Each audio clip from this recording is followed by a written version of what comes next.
நம்ம தலையை வந்து இம்பாக்ட் பிளேயரா தான் யூஸ் பண்ணுவாங்க. சிஎஸ்கே பட்ஜெட் குள்ள வரவங்க தான் நான் சொல்றேன். ஸோ அதை புரிஞ்சுக்கோங்க. தென் நம்ம சிஎஸ்கே பட்ஜெட் குள்ள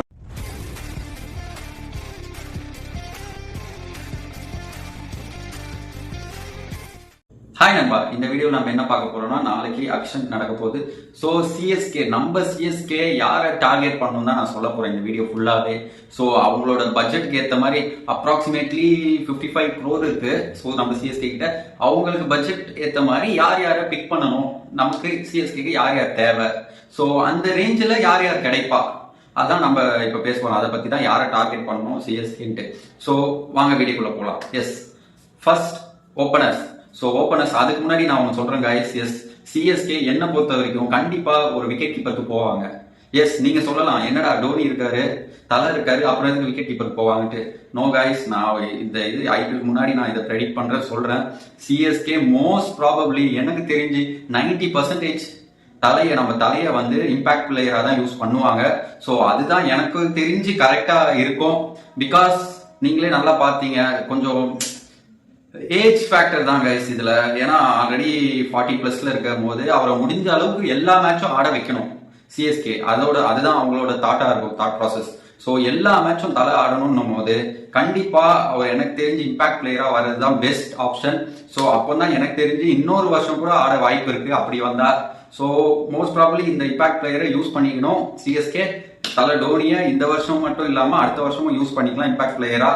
ஸோ அதனால தான் நான் சொல்றேன், சிஎஸ்கே கண்டிப்பா ஒரு விக்கெட் கீப்பருக்கு ஏம் பண்ணணும், அதுதான் நல்லது. ஸோ யாரு சிஎஸ்கே பட்ஜெட்ல வருவான்னு பார்ப்போம். ஃபர்ஸ்ட் என்ன பொறுத்த வரைக்கும் ஃபர்ஸ்ட் யார் வருவானா, நீங்க நினைக்கலாம் ஜோஸ் பட்லர் அப்படி இப்படிங்களாங்க, அதெல்லாம் கிடையாது. சிஎஸ்கே பட்ஜெட்டுக்கு யார் கிடைப்பானா அதுதான் நம்ம இப்ப பேச போறோம். First Devon Conway.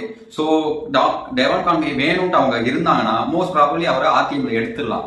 ஸோ ஏன்னா டெவான் கான்வே அவ்வளோ ரேஞ்ச் போக மாட்டார் கைஸ், அதான் ஃபேக்ட். நல்ல பேட்ஸ்மேன் இருந்தாலும் இம்பாக்ட்ஃபுல் பேட்ஸ்மேனா இப்ப சால்ட் பிலிப்ஸ் பட்லர் மாதிரி ஆடுறவர்னா ஒரு கேள்விக்குறி தான். ரன் அடிப்பாரு, பட் ஸ்ட்ரைக் ரேட் கொஞ்சம் இடிக்கும். ஸோ அதனால தான் நான் சொல்றேன் டெவான் கான்வே ஹை பிரைஸ்ல போக மாட்டாரு. என்ன பொறுத்த வரைக்கும் சிஎஸ்கே மேபி ஆர்டிஎம் வச்சு யூஸ் பண்ணிக்கலாம், பட் நல்ல பேட்ஸ்மேன், ரன் கண்டிப்பா அடிப்பாரு, நல்ல பேட்ஸ்மேன் தான். தென் யாரை அவங்க டார்கெட் பண்ணலாம்னா, டெவான் கான்வே எடுக்க முடியல, இஷான் கிஷான் இப்போ நீங்க நினைக்கலாம் இஷான் கிஷான் அதிகமா போக வாய்ப்பு இல்லை.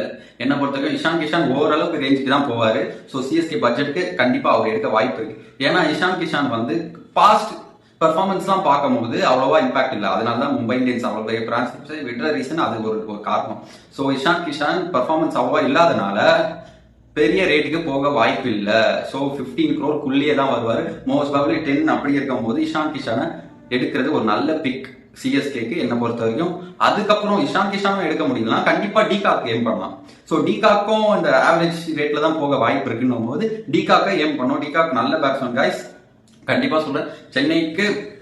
சென்னை பிச்செல்லாம் நல்லா ஆட வாய்ப்பு இருக்கு டிகாக்கு. ஸோ டிகாக்கு கண்டிப்பா போகலாம், ஏன்னா அந்த ரேஞ்சில் தான் வருவாரு, ஒரு ஹை பிரைசிங்ல போக மாட்டாரு.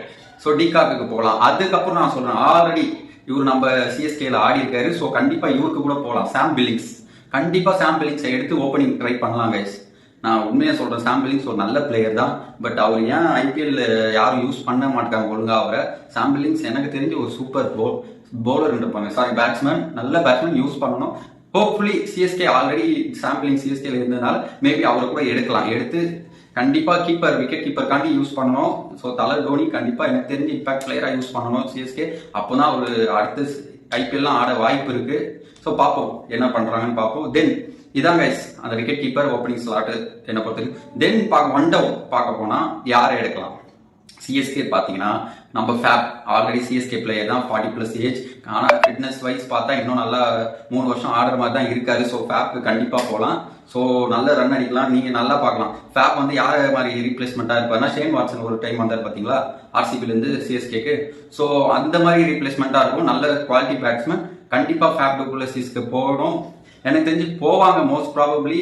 ஆல்ரெடி சிஎஸ்கேல இருந்தனால போக வாய்ப்பு இருக்கு. தென் ஸோ ஃபேப் மிஸ் ஆனார்னா இவருக்குலாம் சிஎஸ்கே பட்ஜெட்குள்ள வரவங்கள தான் நான் சொல்றேன். ஸோ அதை புரிஞ்சுக்கோங்க. தென் நம்ம சிஎஸ்கே பட்ஜெட்குள்ள ஒன் டவுனுக்கு யாரு செட் ஆகும்னா Kane Williamson. So Kane Williamson already உட்கார தான் வச்சுக்கிட்டு இருக்காங்க ஆட விடாம. ஸோ அப்படி இருக்கும்போது அவர் ஆக்ஷன்ல பெரிய லெவலுக்கு போக வாய்ப்பு இல்லை வேல்யூக்கு. ஸோ கண்டிப்பா சிஎஸ்கே பட்ஜெட்டுக்கு கேன் வில்லியம்சனும் வர வாய்ப்பு இருக்கு. ஸோ அவரை எடுக்கலாம். கண்டிப்பா நல்ல பிளேயர், ஒன் டவுன்ல நல்ல கோலி மாதிரி ஸ்டெடியா கொண்டு போவார் மேட்சை. அதுவும் சென்னை மாதிரி பிச்சுக்கு கண்டிப்பா இந்த மாதிரி பிளேயர்ஸ் வேணும் கைஸ். ஸோ கேன் வில்லியம்சன் போனோம். அப்படியும் கேன் வில்லியம்சன் மிஸ் ஆனா ஸ்டீவ் ஸ்மித், எஸ் ஸ்டீவ் ஸ்மித்துக்கு கண்டிப்பா போகலாம். சென்னை மாதிரி பிச்சில் அவரும் இந்த ஸ்லாட் எப்படின்னா நல்லா பாருங்க, கேன் வில்லியம்சன் அண்ட் எல்லாருமே விராட் கோலி மாதிரி ஒரு ஸ்டாண்டர்டா ஆடுறவங்க தான். ஸோ அதனால என்ன பொறுத்த வரைக்கும் நம்ம ஸ்டீவ் ஸ்மித்துக்கும் போனோம். ஸ்டீவ் ஸ்மித் ஆல்ரெடி அவரையும் அது மாதிரி தான் உட்கார வச்சுக்கிட்டு தான் இருக்காங்க, நல்ல பிளேயரு. பட் ஏன் உட்கார வைக்கிறாங்க தெரியல. சரி அப்படியும் மிஸ் ஆச்சு, ஸ்டீவ் ஸ்மித்தும் மிஸ் ஆனார்னா ராணாக்கு போகலாம், கேகேஆர் விளையாண்டர் ராணாக்கு போகலாம். ஸோ அவர் நல்ல பேட்ஸ்மேன், யங் பேட்ஸ்மேன் தான், யங்னா மிட் ஏஜ்ல இருக்காரு. பட் அவரை வந்து கண்டிப்பா பெரிய ரேட்டுக்கு போவாரானா சந்தேகம் தான். பட் நல்ல குவாலிட்டி பேட்ஸ்மேன், மும்பைல இருந்தாரு, தென் கேகேஆர்ல இருந்தாரு, நல்ல குவாலிட்டி பேட்ஸ்மேன். ஸோ அவரு பெரிய ரேஞ்சுக்கு போக மாட்டாரு. பட் ஸ்டில் குவாலிட்டி பேட்ஸ்மேன் போது அவருக்கு ஃபைட் பண்ணி எடுத்தா நல்ல வாய்ப்பு கண்டிப்பா சிஎஸ்கேக்கு. ஸோ இவங்க தான் கைஸ் இந்த ரேஞ்சில் ஒன் டவுனுக்கு பார்த்தா. தென் அப்புறம் பார்க்க போனா ஆல்ரவுண்டர். ஸோ ஆல்ரவுண்டர் யாரை எடுக்கலாம் பார்த்தீங்கன்னா, ஆல்ரவுண்டர் என்ன பொறுத்த வரைக்கும் சிஎஸ்கே பட்ஜெட்டுக்கு கம்மியாக பார்த்தா ஒரு 4 பேர் தான் எனக்கு தெரிஞ்சு மாட்டினாங்க. ஸோ 4 பேர் தான் வருவாங்க அந்த ரேஞ்சில். ஏன்னா மித்த எல்லா ஆல்ரவுண்டரும் எனக்கு தெரிஞ்சு ஹை பிரைஸ்க்கு போவாங்க. ஸோ சிஎஸ்கே எடுக்கிற கஷ்டம். ஃபர்ஸ்ட் லியம் லிவிங்ஸ்டன், கண்டிப்பா அவர் வந்து மீடியமா போவாரு, ஹை பிரைஸ் போக வாய்ப்பு இல்லை. ஏன்னா அவர் பேட்டிங் அதெல்லாம் ப்ரீவியஸ் ரெக்கார்டு கொஞ்சம் மோசமா இருக்கனால போவார்.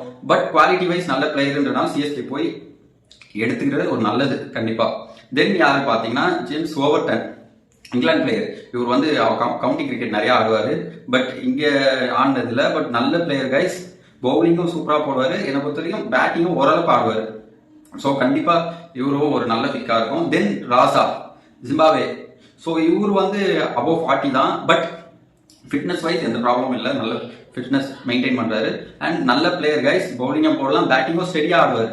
ஸோ நம்ம சிஎஸ்கே பிச்சுக்கு ஏற்றதான் இவரு ராசா.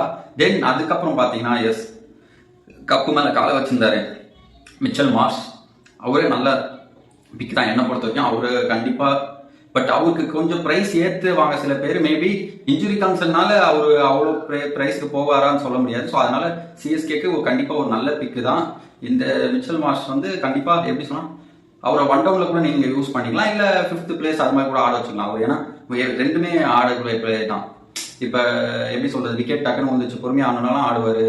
தென் ஒரு ஃபாஸ்டா ஸ்ட்ரைக் ரேட் அதிகமா 200+ தேவைனா அதையும் பண்ணக்கூடிய பிளேயர் தான். So Mitchell Marsh. So allrounder quota இவ்வளவுதான் எனக்கு பொறுத்த வரைக்கும் நான் பார்த்ததுல.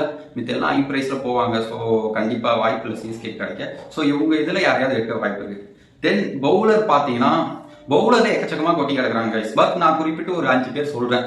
ஏன்னா பவுலர்ல எக்கச்சக்கமா டேலண்டட் பவுலர் நியூ கமர்லாம் இருக்காங்க. ஸோ அதெல்லாம் அவங்க ஸ்கவுட் பண்ணி எடுக்கலாம். பட் இது ஸ்கவுட் பண்ணி எடுப்பாங்களா சிஎஸ்கேன்றது ஒரு டவுட்னும் போது நான் ஒரு குத்துமதிக்க இந்த பவுலர் தான் இவ்வளவு ரேட்ல சிஎஸ்கே கிடைக்க வாய்ப்பு இருக்குன்னு நான் சொல்றேன். ஸோ ஆகாஷ் மத்வால், எஸ் மும்பைக்கு ஆடி இருப்பாரு, உங்களுக்கு நல்லா தெரியும். ஸோ அவரு எனக்கு தெரிஞ்சு போன சீசன் ரொம்ப மோசமா பண்ணனால அது முன்னாடி சீசன் செம பெர்ஃபார்மன்ஸ். ஸோ ஆனா போன சீசன் பார்த்து தான் இவங்க ரேட் ஏற்றி விட மாட்டாங்க அவரை. ஸோ அப்படி இருக்கும்போது ஆகாஷ் மத்வால் கண்டிப்பா ஒரு நல்ல பிக்கா இருக்கும். அண்ட் தென் இவ்வளவு நேரம் நான் வந்து எதுக்கு சிஎஸ்கே நினைச்சா ஒரு பெரிய பிக் பிளேயர் எடுக்கலாம். ஸோ 55 crore இருக்கும் போது ஒருத்தருக்கு பெரிய ரேஞ்சுக்கு போகலாம். அதுக்கு தான் நான் இப்போ வந்திருக்கேன். அது யாரா இருக்குன்னா அஸ்வின். ஸோ அஸ்வினை கண்டிப்பா சிஎஸ்கே டார்கெட் பண்ணி எடுத்தாங்கன்னா பாதி மேட்ச் அல்வா மாதிரி ஜெயிச்சுட்டு போயிடுவாங்க கைஸ். ஏன்னா அஸ்வின் சென்னை பிச்சுன்னும் போது பாதி மேட்ச் 14 மேட்ச்ல 7 மேட்ச் கிட்ட சென்னையில தான் ஆடுவாங்கன்னும் போது அஸ்வினை நீங்க ஒரு ஆல்ரவுண்டரா கூட யூஸ் பண்ணிக்கலாம் சொல்ல போனா. ஏன்னா 7 மேட்ச் சென்னை பிச்சுன்னும் போது அவர் கண்டிப்பா நீங்க ஆல்ரவுண்டரா யூஸ் பண்ணிக்கலாம். ஏன்னா சென்னை பிச்சில் நல்ல பேட்டிங்கும் ஆடுவாரு. தென் பவுலிங் ஆப்வியஸா சொல்லவே தேவையில்ல. சென்னை பிச்சுனா கண்டிப்பா அசால்ட்டா விக்கெட் எடுத்து போயிடுவாரு ஹோம் கிரவுண்ட் போது. அஸ்வினை டார்கெட் பண்ணணும் அவங்க சிஎஸ்கே என்ன பொறுத்த வரைக்கும். வேற பேட்ஸ்மேன் அவங்க பெரிய பெரிய பிளேயரை வாங்குறது அஸ்வினுக்கு கொடுக்கணும் காசை, முடிஞ்ச அளவுக்கு போடணும் காசை. ஹோப்ஃபுல்லி அவங்க பண்ணுவாங்க நான் நம்புறேன் அஸ்வினுக்கு. தென் யாரை பாத்தீங்கன்னா முஸ்தபிசோர். ஸோ முஸ்தபிசோரை எடுக்கலாம். ஏன்னா அவரும் ஹை பிரைஸ்க்கு போவாரான்னும் போது இல்ல போக மாட்டாரு கண்டிப்பா. ஸோ முஸ்தபிசோருக்கு போகலாம். லெட்ஸ் சி போவாங்களா. ஆல்ரெடி வேற அவர் சிஎஸ்கே தான் ஆடிக்க. ஸோ அதனால கண்டிப்பா எடுக்கலாம், யூஸ்ஃபுல்லா இருக்கும்.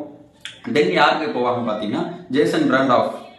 ஸோ எஸ், ஸோ அவருக்கு போக வாய்ப்பு இருக்கு கண்டிப்பா. ஏன்னா அவரும் அதே மாதிரி தான் ஒரு பெரிய ரேஞ்சில் போக மாட்டார். பட் குவாலிட்டி பிளேயர்ஸ் பெரிய ரேஞ்சில் போகாத பிளேயர்ஸ் தான் நான் சொல்றேன். ஸோ அவங்கள கண்டிப்பா நைஸா அப்படியே தூக்கிடலாம், கம்மி ரேட்லயே குவாலிட்டியான பிளேயரை வாங்கிடலாம். So Jason Behrendorff. அதுக்கப்புறம் பாத்தீங்கன்னா அவரே அதே இதுல தான் ரிச்சர்ட்சன், ஆஸ்திரேலியா பவுலர். ரிச்சர்ட்சனும் கண்டிப்பா பெரிய ரேட் போக மாட்டாரு.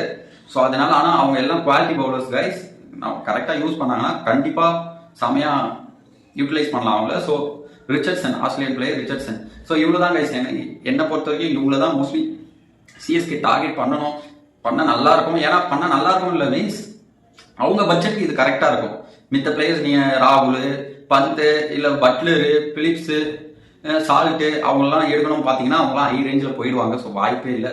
ஸோ இது மாதிரி இந்த பிளேயர்ஸை தான் இவங்க டார்கெட் பண்ணணும். ஹோப்ஃபுல்லி பண்ணுவாங்க நம்புகிறேன். ஸோ நீங்கள் அதுக்கு முன்னாடி நீங்கள் உங்களோட கமெண்ட்டை நீங்கள் போடுங்க. நீங்கள் யார் யார் சிஎஸ்கே எடுத்தால் நல்லாயிருக்கும் மீன்ஸ் ராகுல் அவங்களாம் சொல்லாதீங்க ப்ளீஸ். ஏன்னா அவங்களாம் எடுக்க வாய்ப்பு இல்லை. அவங்களாம் பஞ்சாப் அது மாதிரி மணி இருக்கவங்க கிட்ட தான் போக வாய்ப்பு இருக்குது. அப்படி இருக்கும்போது கரெக்டாக நீங்கள் யார் சிஎஸ்கே எடுக்க வாய்ப்பு இருக்குது. ஸோ அதை நீங்கள் கண்டிப்பாக நம்ம கமெண்ட் செக்ஷனில் போடலாம். Okay, see you next video. Bye.